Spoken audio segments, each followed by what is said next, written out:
तो जैसा कि आप देख सकते हैं ये डी पार्ट है, शॉर्ट कंपोजिशन का डी पार्ट है। तो आप देख सकते हैं इससे पहले हम लोगों ने जो वीडियो बनाए हैं वो ए, बी एंड सी, आप देख सकते हैं advertisement, notice and poster making, ये हम ऑलरेडी इस पे वीडियो बना चुके हैं। आज हमारा चौथा जो टॉपिक है वो है D, description of arguments for और अगेंस्ट अ टॉपिक, यानी कि एक ऐसा क्वेश्चन आता है जिसमें एक आपको टॉपिक दिया जाता है, उस टॉपिक पे आपको उसके फॉर एंड अगेंस्ट में बात करनी है, यानी फॉर यानी उसके पक्ष में आपको लिखना है और उसी टॉपिक के बारे में आपको विपक्ष में लिखना है। पहले उसके पक्ष में यानी फेवर में और दूसरी बार उसके ऑपोजिट यानी उसके विपक्ष में आपको उस टॉपिक पे लिखना है। ये 4 मार्क्स का एक क्वेश्चन आता है जो हमारे शॉर्ट कंपोजिशन में होता है। आप देख सकते हैं कि इस टॉपिक को शुरू करने से पहले मैं आपके सामने कुछ बातें रखना चाहूँगा।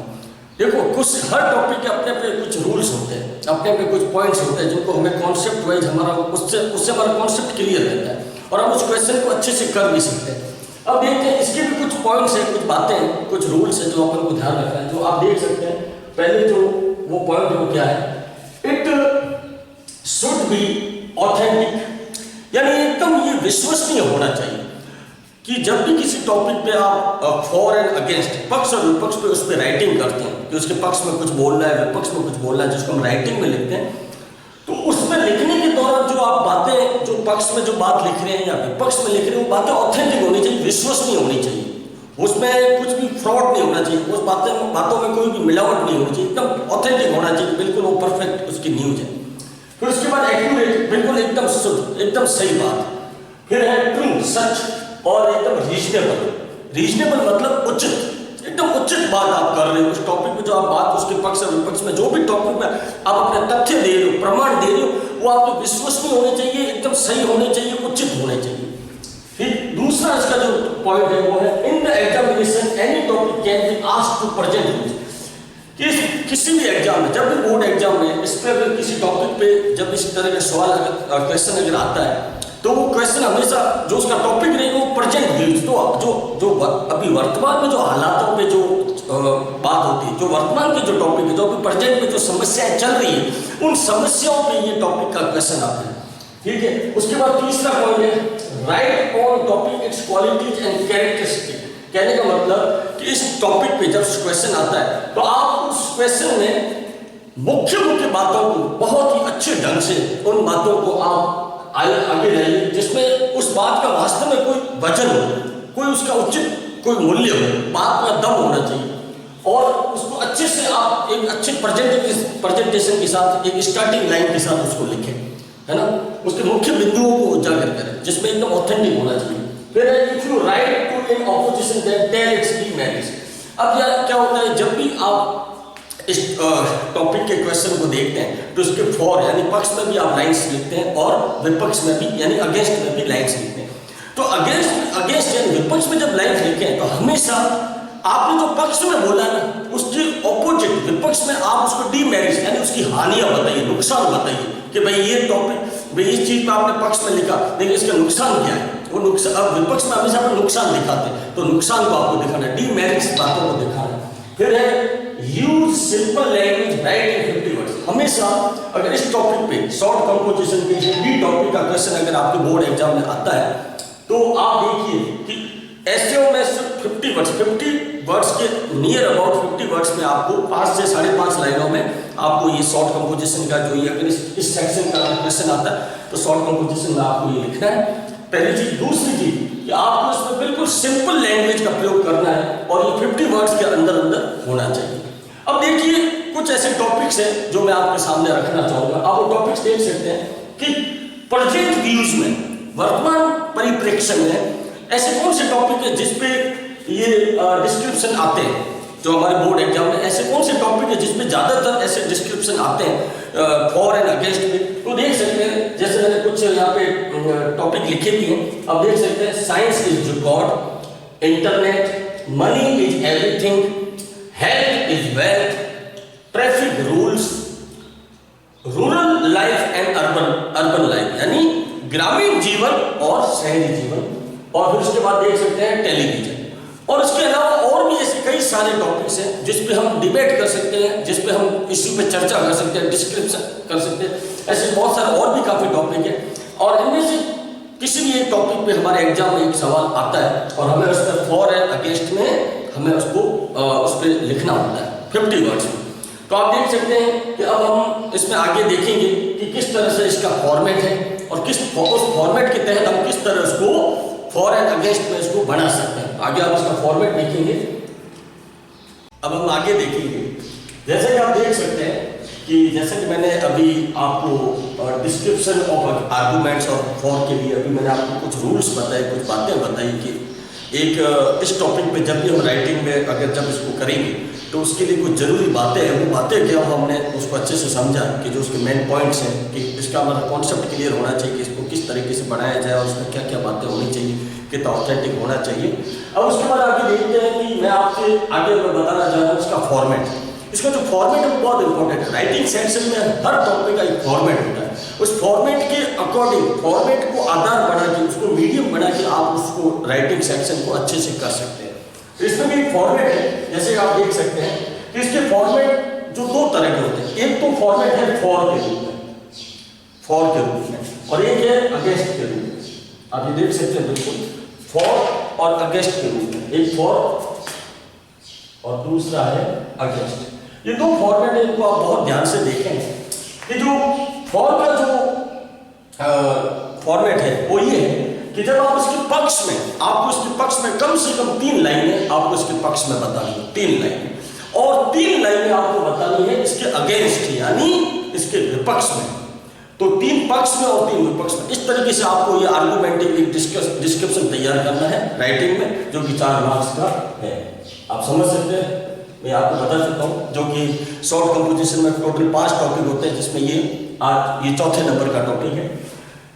अब देखिए कि इसको शुरू करने से पहले सपोज दैट आपके सामने एक क्वेश्चन, बोर्ड एग्जाम में क्वेश्चन आ जाता है इस टॉपिक पे कि आपको इस पे फॉर एंड अगेंस्ट पे कुल 5 से 6 लाइन में इसको 50 वर्ड्स में आपको कंप्लीट करना है। ठीक है, सबसे पहले क्या करेंगे, आप इसके पक्ष में कोई भी टॉपिक आकर, मैंने अभी आपको कुछ टॉपिक बताए हैं जस्ट अभी, काफ़ी सारे टॉपिक है, इंटरनेट, टेलीविजन, जंक फूड, जो भी है, उनमें से मान लो आपको भी एक क्वेश्चन पे आ जाता है तो आप उसको शुरू कैसे करेंगे। सबसे पहले आपको क्या करना है, आपको लिखना है एक फ्रेश पेज। याद रखें, मैं शुरू से अपने हर वीडियो में कहता हूँ कि राइटिंग सेक्शन में हमेशा एक फ्रेश पेज से आप शुरू करें। एक फ्रेश पेज पे इसका कंप्लीट होता है। फ्रेश पेज पे उसका इम्पैक्ट ज़्यादा पड़ता है। बिल्कुल ऐसा नहीं कि आप आधे पेज से शुरू करें तो इम्पैक्ट नहीं पड़ेगा। फ्रेश पेज पे बिल्कुल सेंटर में आप इसको यूज करें। सबसे पहले आप क्या करें कि इस क्वेश्चन की जो आपने पढ़ लिया उसके बाद उसको जब शुरू करें तो सबसे पहले आप लिखें फॉर। ठीक है, आपने FOR लिख दिया, फॉर, क्योंकि आप उसके पक्ष में लिख रहे हैं। उसके बाद आपको एक सिंबल लगाना है, एक सिंबल लगाना बहुत जरूरी है, और ये सिंबल ये है, आप देख सकते हैं। ये जो सिंबल है इसे इंग्लिश में कहा जाता है कॉलम। क्या कहा जाता है? कॉलम। मैं लिख देता हूं, इसे इंग्लिश में कहा जाता है कॉलम। ठीक है, ये कॉलम सिंबल है, ये आपको यहां पे लगाना जरूरी है, बिल्कुल फॉर के आगे। अब उसके बाद आप क्या करें, इसके बिल्कुल आगे आप लाइन लिखना शुरू करें, और आपको कम से कम 3 लाइन में पक्ष में इसका पक्ष रखना है कि वो चीज अच्छी क्यों है, वो चीज क्यों चलनी चाहिए, उस चीज की खूबियां क्या है, उसके फायदे क्या है। 3 लाइन में आपको उसका बताना है। और इसमें याद रखें, जो मैंने अभी आपको कॉन्सेप्ट बताया कि आपका इसमें जो 3 लाइनों में आप जो उसके पक्ष में लिख रहे हो वो ऑथेंटिक होना चाहिए, ट्रू होना चाहिए, रीजनेबल होना चाहिए, रिलायबल होना चाहिए। इसमें नहीं कि आप कुछ भी इसमें लिख रहे हो, ऐसा नहीं। तो आप देखिए, सबसे पहले जो भी टॉपिक है उस टॉपिक की एक लाइन को आप एड्रेस करिए, सैल्यूटेशन एड्रेस विद गुडनेस, यानी उस टॉपिक, जिस टॉपिक के पक्ष में आप बोल रहे हैं उसकी एक अच्छाई बताइए, अच्छाई के साथ उसका इंट्रोडक्शन दीजिए, यानी अच्छाई के साथ उस बात को एड्रेस कीजिए। सीधा एड्रेस करना, अच्छाई के साथ सीधा उसको एड्रेस करिए बात, है ना। तो वो आप एक लाइन में आपका बन जाएगा, पूरा एक लाइन। ठीक है, आप क्या करो, जैसे कोई भी चीज, जैसे बुक्स हो गया, इंटरनेट हो गया, है ना, तो आप देख सकते हैं, सीधी लाइन आप देख सकते हैं, इंटरनेट इज, है ना, internet is very useful for us for our social awareness. ये आपने क्या किया, इंटरनेट को इंट्रोड्यूस भी कर लिया, उसको एड्रेस भी कर लिया और उसकी अच्छाई भी बता दी। ये आपकी पहली लाइन। तो सैल्यूटेशन एड्रेस विद गुडनेस, एक अच्छाई के साथ उसको आप इंट्रो करेंगे। उसके बाद दूसरी लाइन, इंट्रोडक्शन विद बेनिफिट्स, आपको अगली लाइन में उसके फायदे बता रहे हैं कि उस चीज का फायदा क्या है। अलग अलग टॉपिक में अलग अलग तरह से हर चीज का अपना अपना एक फायदा है, वो चीज का कई तरह से क्वालिटी के रूप में कई चीजों में उसका रहता है, वो लाइन आप ऐड कर दीजिए।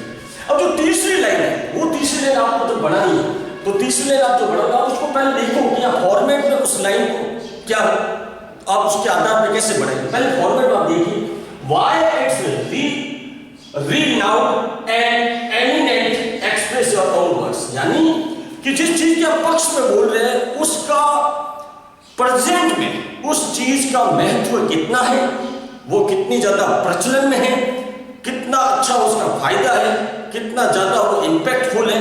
अब उससे जुड़ी हुई कोई भी एक लाइन आपको यहाँ पे तीसरी लाइन में सेट करना है और एक्सप्रेस योर ओन वर्ड्स, आपको खुद के शब्दों में एक सिंपल लैंग्वेज में वो लाइन बतानी है कि ये चीज क्यों फेमस है, क्यों प्रचलन में है, ये ऐसा क्यों होना चाहिए, इसके क्या, वो सब आपको एक लाइन में आके उसको एकदम ऑथेंटिक रूप से लिखना है।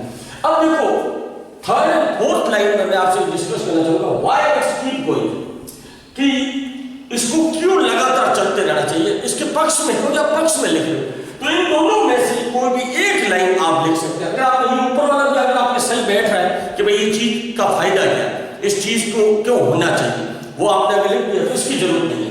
और अगर यहाँ पे नहीं मिलता है तो आप इस लाइन के थ्रू लाइन बढ़ाइए कि इस चीज का आगे फ्यूचर में या अभी वर्तमान में इसके साथ साथ और कौन सी चीजें जुड़ी हुई है, क्यों इसका ज्यादा इसको प्रोसेस में लाया जाता है और इसके मतलब इसके होने से क्यों किसी चीज का नुकसान नहीं है, क्यों नुकसान नहीं है, इसके होने से भाई इन चीज का नुकसान नहीं होगा, ये अच्छा ही है। तो आपको इन दोनों में से कोई भी एक लाइन को चूज करके उस एक तीसरी लाइन को बनाना है। तो नेट क्या है कि आपको वो पॉइंट मिल रहे हैं इन तीन लाइनों में जिससे आप लाइन उस बना सकते हैं, है ना। आपको ये पता चलता है कि भाई पक्ष में बोलना क्या है, पक्ष में लिखना क्या है। पक्ष में आपने क्या किया, सबसे पहले उसकी अच्छाई बता दी, फिर उस अच्छाई के फायदे बता दिए और उसके बाद वो क्यों चलना चाहिए वो आपने बता दिया, क्यों होना चाहिए, क्यों उसमें कोई हो गया। अब अपन चलते हैं अगेंस्ट में भी आपको तीन लाइन बनानी है जो कि फॉर्मेट आपके सामने है, ये अगेंस्ट है। आप सबसे पहले याद रखें अगेंस्ट आप लिखेंगे फ्रेश लिख के बिल्कुल एक नॉर्मल इसी तरह जैसे बोर्ड पे आप देखें, उसके बाद एक कॉलम बनाएंगे, ये कॉलम है जो मैं आपको अभी बता चुका हूँ। ये कॉलम दो पॉइंट आपको लगाने, दो बिंदु बनाने हैं यहाँ पर, ये जरूरी है, ठीक है। उसके बाद आप देखिए अब अगेंस्ट में आप जा रहे हैं यानी विपक्ष में अब आप लाइन बोलेंगे तो एड्रेस विद इम्पेरमेंट, एड्रेस विद इम्पेरमेंट मतलब कि अब विपक्ष में जो आप लाइन शुरू करेंगे पहली लाइन, वो लाइन आपको उसके नुकसान में बतानी है, उसकी हानियां बतानी है कि भाई इस चीज के होने से नुकसान क्या होता है। वो पहला नुकसान आपको पहली ही लाइन में बता देना है कि भाई इससे ये होता है, ये चीज होती है, इससे ये चीज नहीं होनी चाहिए, इसका नुकसान पहली लाइन में। एड्रेस भी हो गया, वो टॉपिक है, उस टॉपिक का एड्रेस और एड्रेस के साथ साथ उसका नुकसान पहली लाइन में आपको बताना कि इट्स, जैसे कि मान लो मैंने आपको बोला था इंटरनेट पे, मान लो इंटरनेट के पक्ष में मैंने क्या बोला, it's very useful for our social awareness. मैंने पहली लाइन में क्या इंटरनेट नाम भी आ गया, इंटरनेट को एड्रेस भी कर दिया, उसका एक फायदा भी बता दिया, भाई उसका ये है, ये अच्छा ही है उसकी कि वो हमें जागरूक रखता है, हमें हर चीज से जुड़े हुए रहते हैं। अब सीधा उसको हमने विपक्ष में उसकी पहली लाइन में उसको नुकसान के रूप में दिखाना है। Internet is not useful as usual our awareness, या कोई भी ऐसी लाइन आप बोल के ये लिख के आप उसको सीधा नुकसान में बता सकते हैं कि ये हमें मिसगाइड करता है। कई बार इसमें ऐसी कुछ चीजें होती है जिससे हम मिसगाइड हो जाते हैं या हमारा ध्यान भ्रमित हो जाता है या हम कई बार गलत प्रोपेगेंडा में फंस जाते हैं या कई गलत चीजें भी इसमें मिलती है जिससे हमारा माइंड डाइवर्ट हो जाता है। तो है ना, internet is going to divert our mind, तो आप एक मतलब इसका सीधा नुकसान बता दें पहली लाइन में विद एड्रेस, ये हो गया। दूसरी line point out with badness obnoxiousness, यानी अब आप उसकी बुराइयां बतानी, आप उसकी अगली लाइन में इसकी बुराई बतानी, एक सटीक बुराई ऑथेंटिक बुराई बतानी। कोई भी टॉपिक होगा उसकी एक सटीक ऑथेंटिक बुराई आपको बतानी है। तो इसकी बुराइयां क्या क्या, ये तो नुकसान हो गया, हानियां, बुराइयां क्या क्या। तो बुराइयां देखिए मैंने लिखा है बैडनेस ऑब्नॉक्शियसनेस, यानी उसकी आपको बुराइयां बतानी, इसमें क्या क्या बुराई है। अब बुराइयों में क्या होता है, उस एक लाइन में आपकी एक से दो चीजें एक साथ बता सकते हैं, ये आपकी दूसरी लाइन तैयार होती है। तीसरी line it should not be allowed और keep going, express your own words, यानी कि जिस चीज के पक्ष में आपने बताया कि उसके पक्ष में क्या अच्छा था, क्या उसके फायदे हैं, क्यों उसका होना चाहिए, उससे और भी आगे क्या क्या बढ़िया हो सकता है, ये आपने पक्ष में बताया। अब विपक्ष में कि भाई ये चीज आपने इसका नुकसान बता दिया, इसकी बुराइयां बता दी, और तीसरे में आपको ये बताना कि ये चीज क्यों नहीं होनी चाहिए, ये नहीं होनी चाहिए, इससे ये नुकसान हो जाएंगे, इस चीज का ये इम्पैक्ट है, ये बैड इम्पैक्ट है, ये है वो है, वो आप तीसरी लाइन में उसको एक लाइन में बता दीजिए कि भाई, और वो भी आप खुद के शब्दों में, मैंने यहाँ पे लिखा है एक्सप्रेस योर ओन वर्ड, खुद के शब्दों में आपको उसकी बुराई बताने की, मतलब वो चीज का ये नुकसान, ये सब नहीं होना चाहिए। तो बस 3 लाइन पक्ष में, 3 लाइन विपक्ष में, है ना, फॉर एंड अगेंस्ट। अब ये जो फॉर्मेट है, ये वो लाइन है जिससे आप इसके बारे में 6 लाइन तैयार कर सकते हैं। मैंने आपको एक टाइप बता दिया कि इन लाइनों की मदद से आप खुद के शब्दों में सिंपल उसके बारे में अच्छा लिख सकते हैं। अब मैं आपको आगे एक इसी फॉर्मेट के हिसाब से एक मैं टॉपिक पे आपको ये बताता हूँ कि किस तरह से बनाया जाता है, ठीक है ना। देखिए कि मैंने आपके सामने इसी टॉपिक पे एक मैंने क्वेश्चन लेके उसका एक फॉर्मेट की मदद से मैंने एक क्वेश्चन को सॉल्व किया है।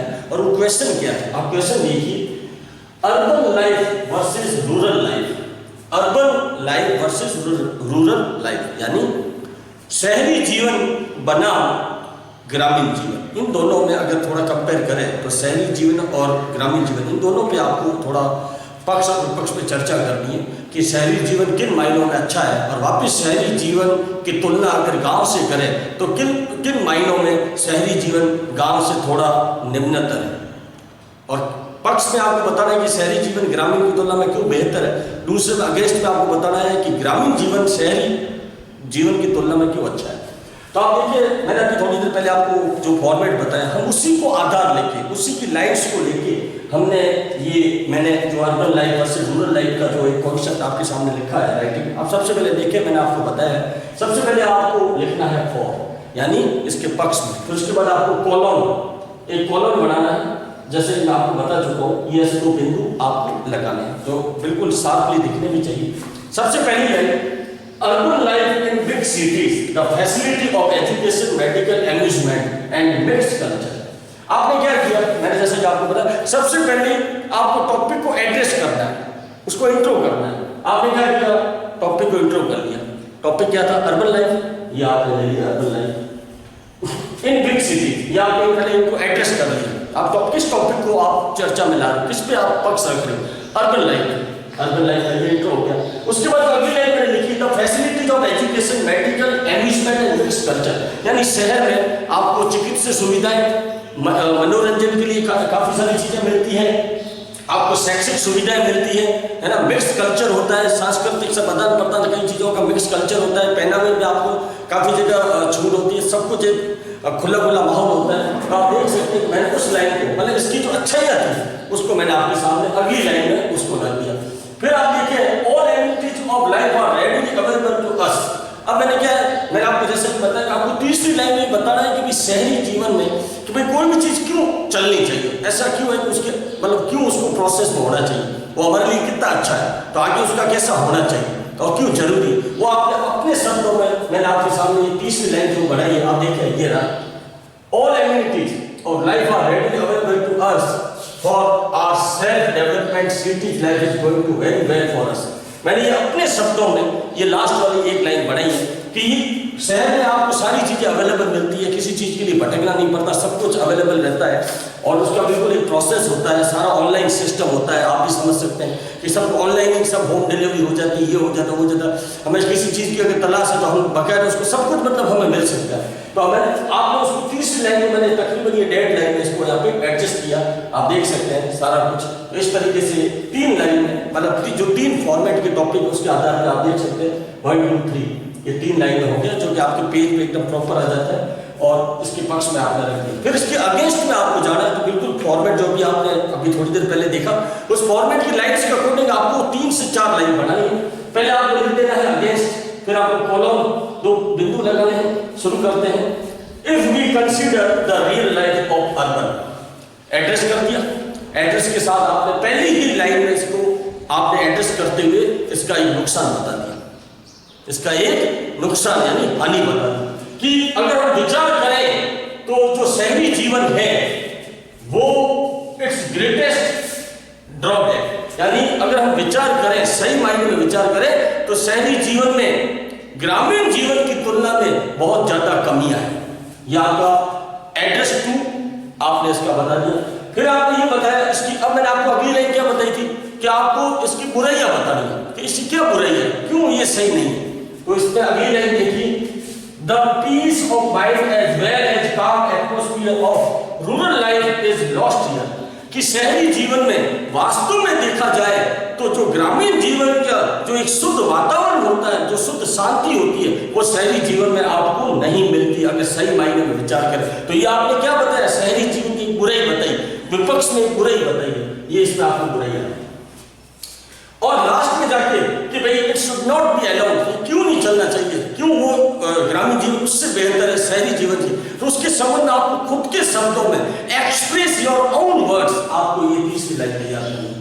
In rural life, rural area peoples life is so well confluent with each other, यानी अगर सही मायने में तुलना करें तो ग्रामीण जीवन में लोग अधिकाधिक मिलकर एक दूसरे के साथ मिलकर रहते हैं। आप इस लाइन को तैयार कर सकते हैं। अब देखिए टोटली अगर इसको अपन काउंट करें तो यहां से लेके तो यहां तक आपका ये पूरा 1 2 3 4 5 6 7 तकरीबन 50 से 55 शब्दों में आपका ये पूरा टॉपिक तैयार हो जाता है, जो कि 4 मार्क्स का है। और इसमें एक बहुत की बात आप भी ध्यान रखें, जहां आप ऊपर हेडिंग लगाएं उस हेडिंग का पहला वर्ड कैपिटल होना चाहिए। अर्बन का पहला वर्ड कैपिटल, लाइफ का पहला कैपिटल, इसका पहला कैपिटल, ये कैपिटल और ये पहला कैपिटल, ये सारे इस तरीके से आपको इसके हेडिंग लगानी है सेंटर में, और उसके बाद फ्रेश पेज पे इसको आपको लिखना है। तो बिल्कुल आप, मैंने जो अभी आपको फॉर्मेट के टॉपिक पॉइंट बताए, उन्हीं पॉइंट के आधार पर आप इसको बना सकते हैं वेरी इजीली। और इसके रूल्स, इसके जो मेन पॉइंट है, ये इसको लिखते समय किन किन बातों का ध्यान रखना है, उन बातों को भी आप ध्यान में रखिए। खुद की प्रैक्टिस से, अपने बुक, पाठ्य पुस्तक से, अपने बुक से कोई टॉपिक लेके आप इस तरह के टॉपिक को खुद बना सकते हैं, उसको प्रैक्टिस कर सकते हैं। ठीक है, ये हमारा शॉर्ट कंपोजिशन का आज हमने डी टॉपिक पूरा कर लिया है।